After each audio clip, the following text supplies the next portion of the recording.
యేసుక్రీస్తును సంపాదించుకోవటం అంటే తోమా ఏ రీతిగా యేసుక్రీస్తును నా దేవునిగా నా ప్రభుగా అనేటువంటి ఉత్సాహంతో ఏ రీతిగా తన హృదయమందు విశ్వాసంతో ఆయన అంగీకరించాడో, ఆయన అంగీకరించడం ద్వారా ఏ రీతిగా అవిశ్వాసంలో నుంచి విశ్వాసంలోనికి నడిపించబడ్డాడో, ఈ ఉదయకాలంలో మనం కూడా అటు విశ్వాసాన్ని కలిగి ఉండాలి. ఆయన ద్వారా అనుగ్రహించబడే రక్షణ పొందుకోవాలి. ఆయన పిల్లలుగా మనం అధికారాన్ని సంపాదించుకోవాలి. అంతకంటే ముఖ్యంగా ఆయన మనందరి హృదయాలలో ప్రభువుగా ప్రతిష్ఠించబడాలి.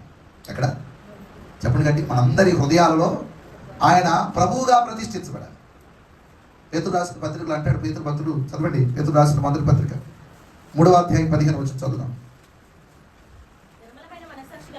నిర్మలమైన మనస్సాక్షి కలిగిన వారై మీలో ఉన్న నిరీక్షణను గూర్చి మిమ్ముని హేతు అడుగు ప్రతి వారికి సాత్వికముతోను భయముతోను సమాధానము చెప్పుటకు ఎల్లప్పుడూ సిద్ధముగా ఉండి, అందరూ చదవండి ఈ మాట, మీ హృదయముల యందు, అందరూ చెప్పాలి ఈ మాట, మీ హృదయముల యందు క్రీస్తును ఎలా ప్రతిష్ఠించాలట?